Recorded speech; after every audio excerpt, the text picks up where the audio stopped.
This next story comes from the great Commonwealth of Massachusetts, of which I am a very proud resident, and where we have amazing things like Tom Brady, who is manifestly awesome. Also, Route 1 in Saugus, which has these great old signs. Also, the Red Sox, who have suddenly become an unmitigated disaster, including star pitchers drinking beer in the clubhouse during games. We love them anyway, forever. Also, Massachusetts contains Tom Weaver, a Republican who ran for Congress last year from Lowell. Mr. Weaver has a number of causes that he cares about. Mr. Weaver, for example, believes in making it harder to vote. He leads a group that put up this billboard near a heavily Latino district this spring, just in time for an election.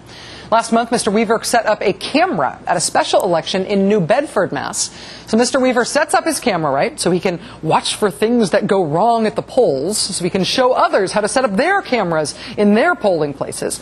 And this week, he posted that video that he took at that polling place, and he thinks he saw some stuff go wrong at these polls, even on this very slow voting day. In this part, for example, a poll worker's cell phone rings, and he leaves to answer it. I would fix where the subtitle has receives spelled wrong, but it's baked in. The point is, having the ringer turned on violates the rules, Mr. Weaver says, exclamation point. A bit later, he tells us someone had trouble feeding an absentee ballot into the voting machine. Scandal. At the end of the video, Mr. Weaver includes some random stills from the polling place, including one that shows two men sitting at a table inside the polling place. Hey, that guy on the left looks like Tom Weaver. Yeah, it's definitely Tom Weaver. And he is sitting at a table with a big sign that says, "Show ID to vote." I think it is this sign. I think it's this sign right here. It says, "Show ID to vote." And then it's got some rules listed. Rules. Have valid government-issued ID. Wait a minute. Have valid government-issued ID?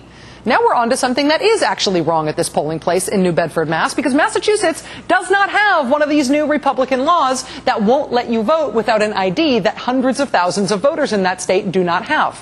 Massachusetts doesn't have that law. Massachusetts isn't Tennessee or Texas or Wisconsin, all of which have these new Republican-passed laws this year that instantly disenfranchised hundreds of thousands of people in those states.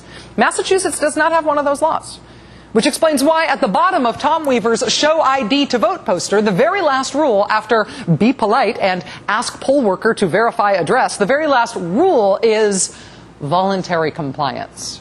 See, Show ID to Vote is not a rule or a law in Massachusetts. It's the name of Tom Weaver's organization, an advocacy group that wants to make it harder to vote in Massachusetts. He wants Show ID to Vote to become a law. But right now, it's the thing on the top of these signs, and other than that, mostly just a Facebook page. Also, it's occasionally an intimidating billboard designed to dissuade a vulnerable subset of voters. It is also sometimes a couple of guys in suits trying to look as official as they can and greeting voters with their misleading, intimidating sign inside the polling place. When Tom Weaver's group wrote this stunt up about getting inside the polling place with this nonsense, they wrote proudly that nobody complained. Nobody spoke up. And that's what, of course, they are counting on.